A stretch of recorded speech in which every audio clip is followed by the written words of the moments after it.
하늘 가는 밝은 길이 내 앞에 있으니 슬픈 일을 많이 보고 늘 고생하여도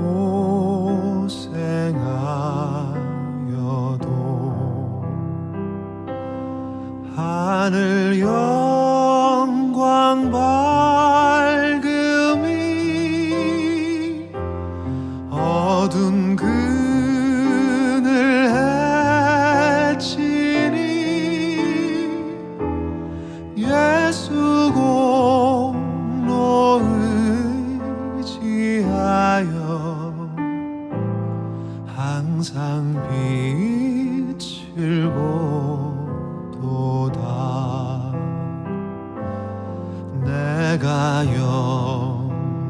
염려하는 일이 세상에 많은 주 속에 근심 밖에 걱정 늘 시험하여도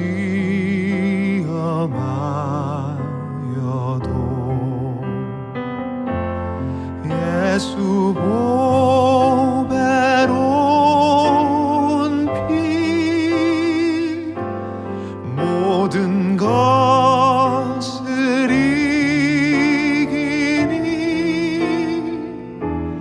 예수 공로 의지하여 항상 이기리로다.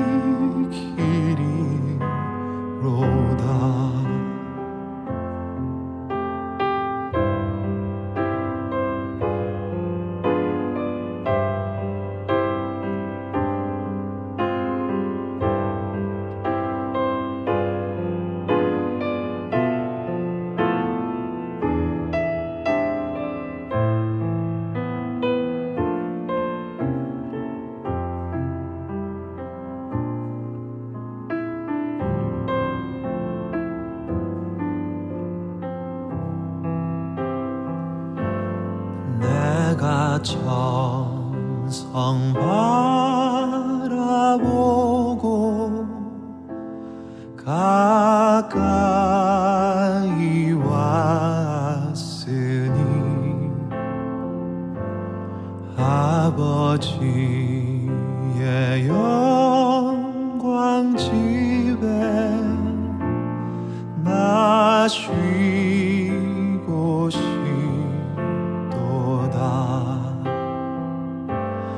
나는 부족하여도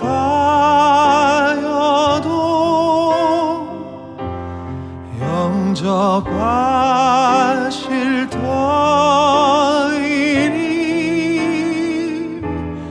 영광 나라 계신 임금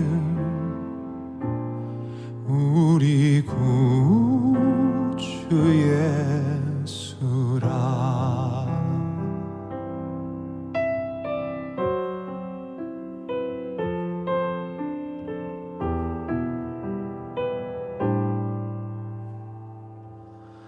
우리 구주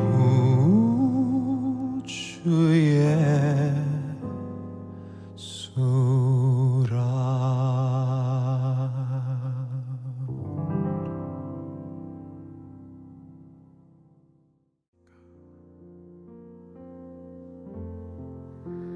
나 같은 죄인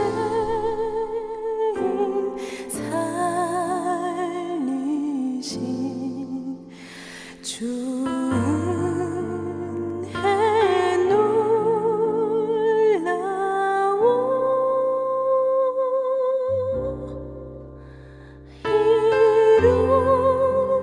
이루어도 생명 찾아고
오늘 우리가 함께 나눌 말씀은 신명기 21장 1절에서 14절입니다.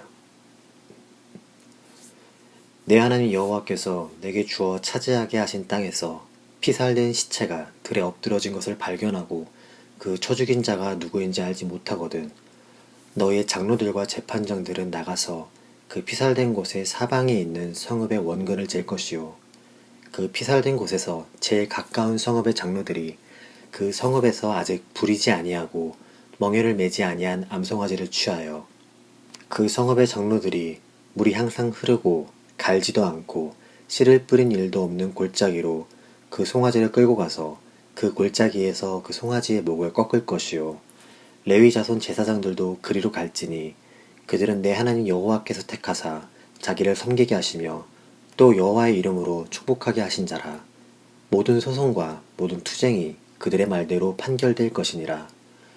그 피살된 곳에서 제일 가까운 성읍의 모든 장로들은 그 골짜기에서 목을 꺾은 암송아지 위에 손을 씻으며 말하기를 우리의 손이 이 피를 흘리지 아니하였고 우리의 눈이 이것을 보지도 못하였나이다.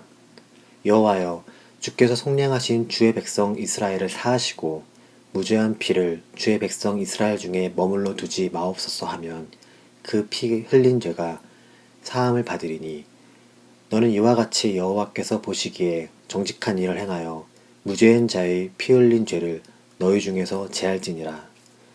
내가 나가서 적군과 싸울 때에 내 하나님 여호와께서 그들을 내 손에 넘기심으로 내가 그들을 사로잡은 후에 내가 만일 그 포로 중에 아리따운 여자를 보고 그에게 연연하여 아내를 삼고자 하거든 그를 내 집으로 데려갈 것이요 그는 그 머리를 밀고 손톱을 베고 또 포로의 의복을 벗고 내 집에서 살며 그 부모를 위하여 한 달 동안 애곡한 후에 내가 그에게로 들어가서 그의 남편이 되고 그는 내 아내가 될 것이요 그 후에 내가 그를 기뻐하지 아니하거든 그의 마음대로 가게 하고 결코 돈을 받고 팔지 말지라 내가 그를 욕보였은즉 종으로 여기지 말지니라. 하나님께서는 십계명을 통해 살인하지 말라는 절대적 명령을 주셨습니다. 지난주 설교 내용처럼 만약 의도적으로 살인을 했을 경우 가해자를 어떻게 판결해야 하는지에 대한 지침도 만들어 주셨습니다. 하지만 가해자를 찾지 못한다면 어떻게 해야 할까요?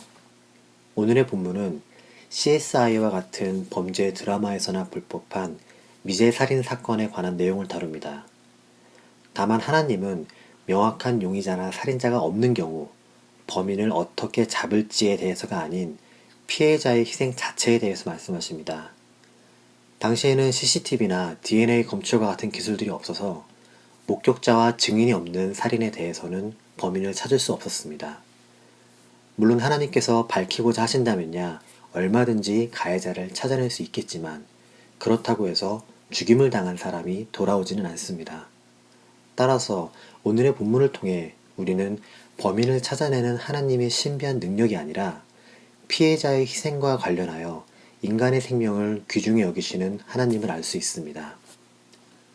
하나님께서는 사람들 간에 문제가 발생했을 때 이를 처리하기 위한 재판관 역할을 하는 제사장을 주셨고 크고 작은 규례들을 통해 치리하도록 하셨습니다. 만약 그러한 방법들에서 짐승을 죽여 피를 흘리는 경우는 없습니다. 하지만 본문에 언급된 상황은 다릅니다. 우리말 성경에 피살된 시체라고 번역된 원어인 할랄은 치명적 상처를 입어 죽게 된 시체를 말합니다. 따라서 단순히 길을 가다가 수명을 다해 죽었거나 기타 질병으로 인해 죽은 게 아닌 의도적인 살인에 의해 죽게 된 상황을 말합니다. 이는 하나님이 주신 십계명 중 하나인 살인하지 말라는 계명이 깨진 상황입니다. 그래서 뒤에서 언급되는 것처럼 피 흘림을 통한 속죄가 필요했던 것입니다. 시체가 발견될 경우 장로들과 재판장들은 피살된 시체로부터 사방에 있는 마을 간의 거리를 재어 가장 가까운 마을의 사람들이 죽은 사람에 대한 책임을 지도록 했습니다. 그 마을의 장로들은 암송아지를 골짜기로 데려가서 목을 꺾었습니다. 그런데 이것은 다른 희생 제사들과는 조금 달랐습니다. 먼저 희생 제물이 다릅니다. 율법을 받은 이후 하나님께 드려지는 제사의 경우에 짐승의 수컷이 희생되었습니다. 하지만 제사의 목적이 하나님에 대한 경배가 아닌 사람의 죄를 위한 희생제일 경우 암송아지나 암염소 같은 암컷을 잡아야 합니다.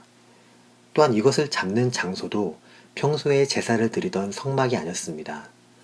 장로들은 물이 항상 흐르고 갈지도 않고 씨를 뿌려 경작한 일도 없는 골짜기에서 암송아지를 잡아야 했습니다. 본문에서 언급된 골짜기는 사람들이 물을 구하러 다니지 않는 지역이었습니다. 이처럼 외진 지역의 골짜기에서 암송아지를 잡는 것은 그들에게 있어서 매우 드문 경우였습니다. 그곳에 모인 사람들은 목을 꺾어 잡은 암송아지 위에서 손을 씻으며 자신들이 이 피를 흘리지 않았고 목격하지도 못했음을 선언합니다. 그래야만 비로소 피 흘림에 대한 죄사함을 받을 수 있었습니다. 이렇게 하여 그들이 죄사함을 얻었다고는 하지만 이 과정 가운데 우리는 몇 가지 인간적인 의구심이 들게 됩니다. 골짜기에서 암송아지를 잡는 것이 무슨 의미가 있으며 더군다나 가장 가까운 마을의 사람들이 범인도 아니고 그 살인에 대해 알지도 못하는데 왜 그들이 책임을 져야 할까요? 보복을 원하는 유가족도 없기 때문에 차라리 그 시체를 묻어주라는 명령이 더 합리적이지 않았을까요?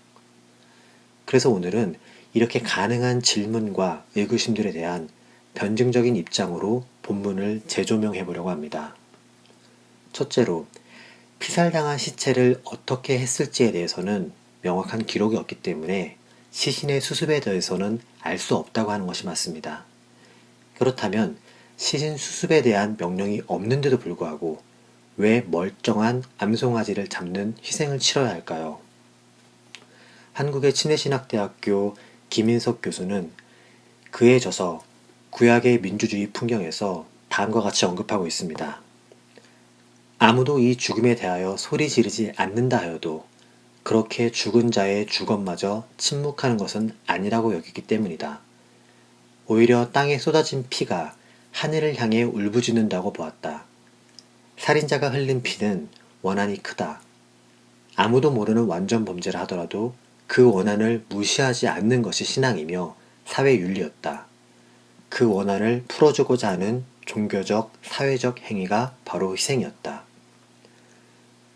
하나님께서는 동생을 죽인 가인에게 내 동생의 핏소리가 땅에서부터 내게 호소한다 말씀하시면서 죽어 마땅하지 않음에도 불구하고 죽임을 당한 안타까운 영혼의 원한마저도 소홀히 여기지 않으셨음을 보여주셨습니다. 이와 같은 관점에서 하나님은 남아있는 자들로 하여금 죽은 영혼에 대한 책임을 지게 하셨고 이렇게 자신의 무죄함을 보여주는 의식을 통해서 남은 자들은 살인 자체에 대한 경각심을 가질 수 있었습니다. 이스라엘 공동체 안에서 이렇게 형성된 살인에 대한 경각심은 무죄한 피 흘림이 얼마나 안타까운 것이며 하나님도 그것을 모른 척 외면하지 않으심을 깨닫게 해주었습니다. 또한 그들에게 이러한 사건은 나도 어쩔 수 없지 않느냐 하는 방임과 무관심이 그들에게 면죄부가 되는 것이 아님을 일깨워 주었습니다. 둘째로, 왜 가장 가까운 마을에 사는 장로들과 사람들이 책임을 져야 하는 것일까요? 가장 가까이 있다고 해서 범인이 그쪽으로 도망갔다고 볼 수는 없지만 무죄한 피를 흘리며 죽어야만 했던 그 희생자의 원한을 누군가는 풀어줘야 했기 때문입니다. 이스라엘 백성들이 살고 있는 땅은 하나님께서 그들에게 주신 땅입니다. 그 땅에 살고 있는 사람들은 누구나 다 지켜야 하는 하나님에 대한 의무가 있습니다. 이것은 우리가 미국에 살면서 세금을 내고 법을 지키는 것과 마찬가지로 사회 질서 유지를 위한 기본적인 책임입니다. 그 의무는 하나님이 지키라는 율법에 나타나 있고 신명기 19장 10절의 말씀을 지키기 위해 그들은 이러한 책임을 져야만 했습니다. 사람들이 살면서 감당해야 하는 사회적 책임은 단순히 살인과 같은 중대 범죄에만 국한되지 않습니다. 우리가 살면서 교통신호를 지키고 세금을 납부하고 한국 국적을 가진 남자의 경우 병역의 의무를 하는 것처럼 여러 가지 상황과 방법에 의해서 의무를 지키게 됩니다. 또한 사회는 그러한 의무와 책임을 다하는 자들에게 경의를 표하고 보호해주며 그들의 이행을 존중해줍니다. 만약 그러한 사회에서 어떠한 일이 발생했고 이것이 정의롭지 못하다면 법에 따라 잘못된 일을 바로잡아 갑니다. 이는 잘못된 일이 개인에게 발생했지만 그 개인은 공동체의 한 구성원이며 여기에서 바로잡지 않고 눈 감아주고 간과해버린다면 결국 공동체 전체의 문제로 확대될 수 있기 때문입니다. 만약 이러한 과정들이 반복되어 일상이 되어버리고 점차적으로 불의와 불법이 일상처럼 여겨진다면 사람들은 모두 다 저마다 자기의 소견에 옳은 대로 마음 내키는 대로 살아가며 더 이상 질서 유지를 위한 노력이 필요 없게 될 것입니다. 그렇기에 내가 관련되어 문제를 일으키지 않았다 하더라도 또한 나에게 직접적인 피해가 없었다 하더라도 억울한 죽음에 대해서는 모두가 동일하게 책임의식을 가지고 이를 해결하기 위한 노력을 해야만 했습니다. 이제 말씀을 정리하겠습니다.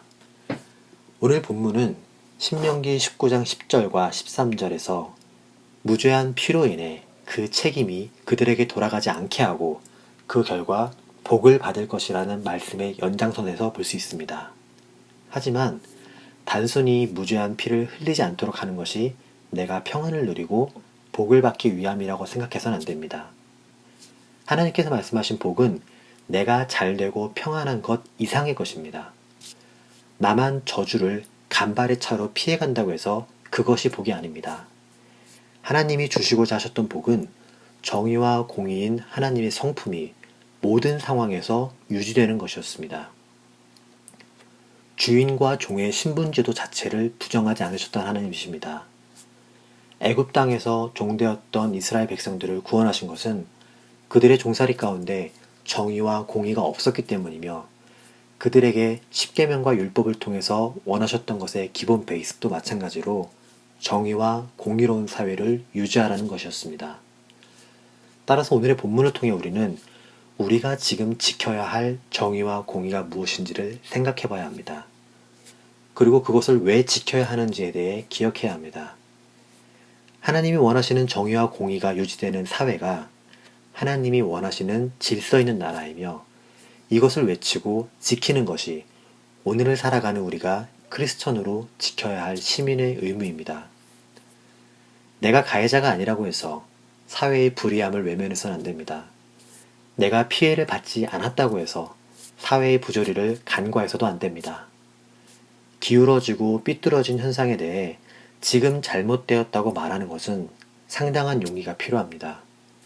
그 용기를 보여주는 과정은 오늘 본문에서 암송아지를 잡은 것처럼 경제적, 심리적 희생이 따를 수 있습니다. 또한 사람들이 잘 다니지 않는 골짜기까지 가야 하는 수고가 필요할 수 있습니다.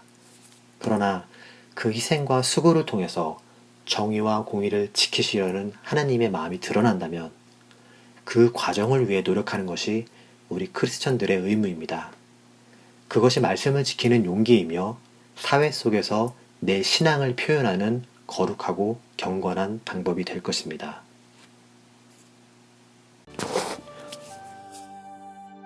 첫 번째로 말씀의 적용을 위해 기도하겠습니다. 우리 주변에 있는 불의는 무엇이 있는지, 하나님의 정의와 공의가 드러나지 못하고 가려지는 상황은 어떤 것들이 있는지 깨닫게 해달라고 기도하겠습니다. 어떠한 불의가 나의 행동 혹은 내가 속한 조직과 관련된 것일 수도 있습니다. 그렇다면 이것에 대해서도 고백하고 회개해야만 합니다. 이를 위해 우리가 사회 현상을 통해 하나님의 정의와 공의를 생각하고 깨닫고 분별할 수 있는 영을 주시고 주변에 있는 불의에 대해 내가 저항하고 거부할 수 있는 용기를 갖게 해달라고 기도하겠습니다.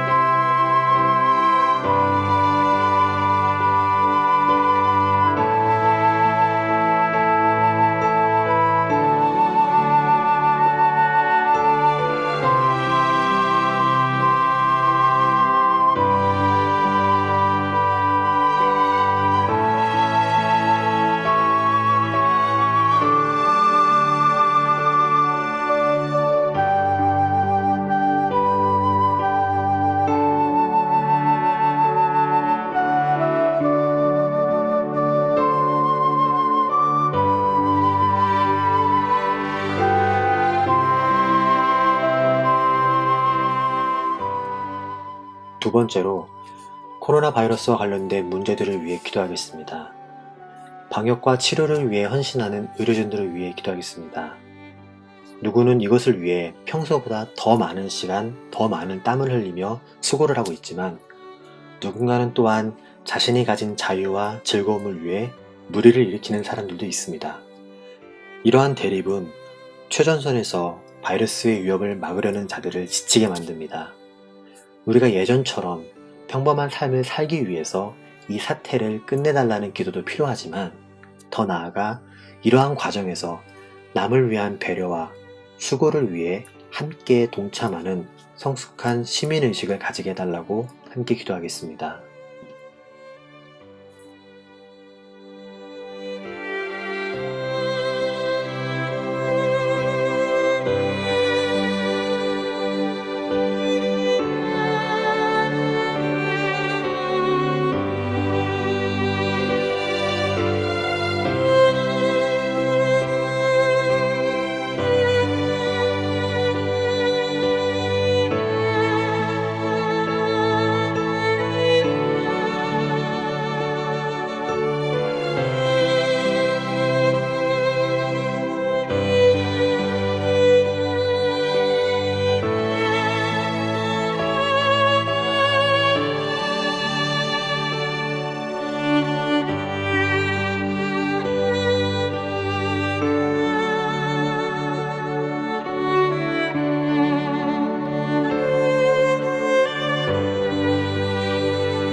세 번째로 교회를 위해 기도하겠습니다.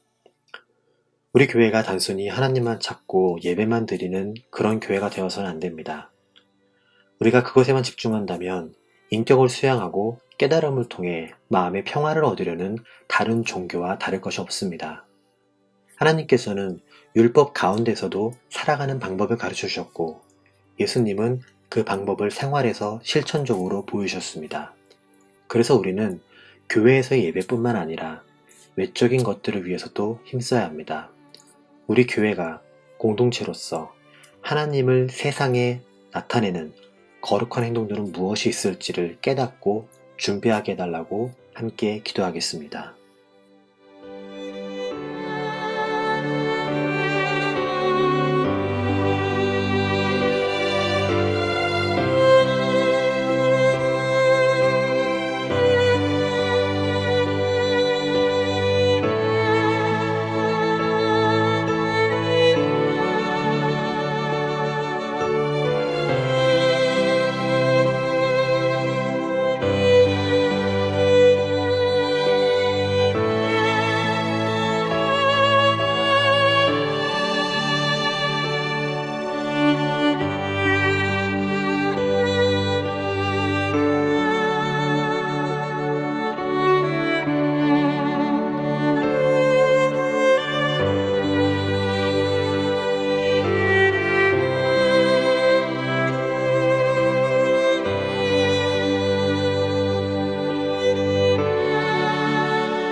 하늘에 계신 우리 아버지여, 이름이 거룩히 여김을 받으시오며 나라가 임하옵시며 뜻이 하늘에서 이루어진 것 같이 땅에서도 이루어지이다.